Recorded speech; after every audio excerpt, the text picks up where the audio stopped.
আনুষ্ঠানিকতা অর্থাৎ প্রাতিষ্ঠানিকভাবে এটা স্বীকৃতি পাওয়া গেল। জিএস আমাদের জাতীয়তাবাদী দল মনোনয়ন দিয়েছিল এবং আমার প্রার্থিতা বৈধতার পরে আমাকে যে প্রতীক বরাদ্দ করা হয়েছে সেই জন্য আমি আল্লাহর কাছে শুকরিয়া আদায় করি।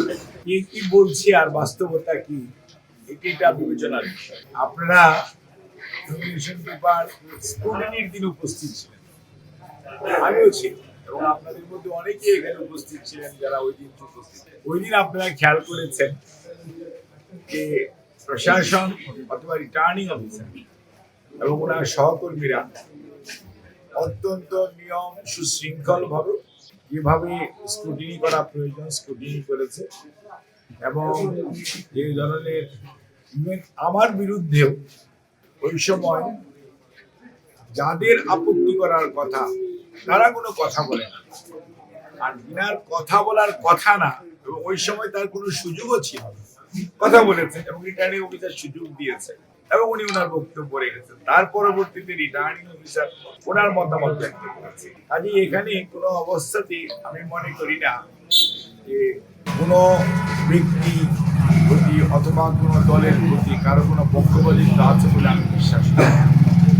সর্বোপরি আজকেও আমাদের প্রতীক বরাদ্দের যে দিন ছিল, আমি যেহেতু সবচেয়ে দূরবর্তী অঞ্চলে বোধহয় আমি আছি দিনাজপুর 6-এর একজন প্রার্থী হিসাবে এবং আমার ওখান থেকে আসতে একটু দেরি হয়েছে এবং সেই জন্য আমি কিন্তু বিশেষ কোনো সুযোগ সুবিধা পাই নাই। আপনারা দেখেছেন, আপনারা নিজেরাও আর রিটার্নিং অফিসারের রুমে গিয়েছিলেন এবং উনি আমাকে চিঠিটা ধরিয়ে দিয়েছেন। কিন্তু এই যে আমরা এসেছিলাম, উনি তো আমাদেরকে এক কাপ চা অফারও করেন, নট ব্যাড।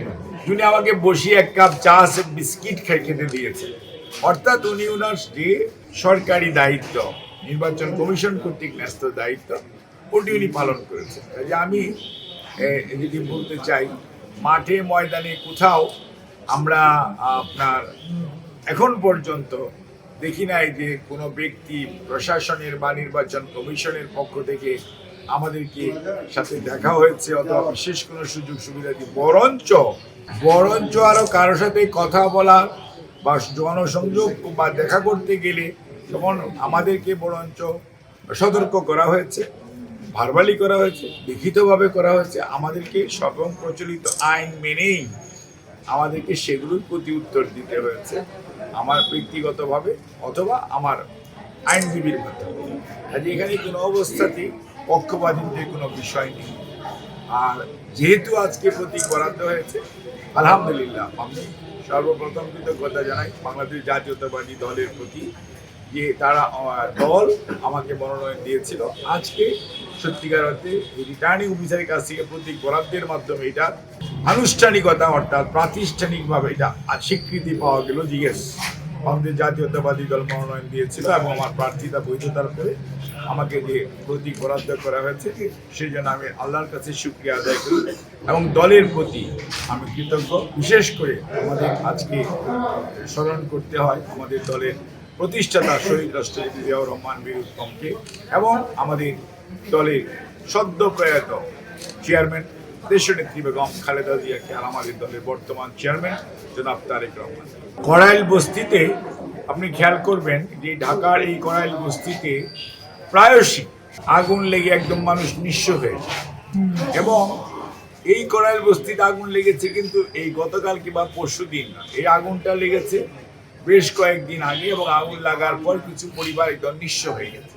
এখানে বিভিন্ন রাজনৈতিক দল বাংলাদেশের তারা তাদের সাহায্য সহযোগিতা নিয়ে এই নির্বাচন যখন আপনার শিডিউল ঘোষণা করা হয়েছে তারপরেও সাহায্য সহযোগিতা নিয়ে এবং সামাজিক প্রতিষ্ঠান সাবেক কর্মকর্তাদের বিভিন্ন সংগঠন সেখানে গিয়েছে। গতকালকে আমাদের দলের ভারপ্রাপ্ত চেয়ারম্যান মহোদয় ওখানে গণসংযোগ করতে যায় না, উনি এখানে দোয়া মাহফিল আয়োজন করেছে কড়াইল বস্তির অধিবাসীরা যারা ক্ষতিগ্রস্ত সেই সেখানে ওনাদের যে বক্তব্য দিয়েছেন বা ওনাদের মধ্য থেকে কেউ বলেছেন তারা ক্ষতিগ্রস্ত, তারা সাহায্য চায়, তখন উনি যেটা 20,000 করে দিবে এই কথাটা সঠিক নয়। সঠিক হয়েছে যারা আপনারা ক্ষতিগ্রস্ত, যদি আমরা সুযোগ পাই যে ক্ষতিগ্রস্তদের পাশে দাঁড়াবো, বক্তব্যটা এই ধরনের। তার পরবর্তীতে সেই বক্তব্যকে বিভিন্নভাবে বিভিন্ন জন আপনাকে উপস্থাপন করছে। Next level, well done, side by side, free.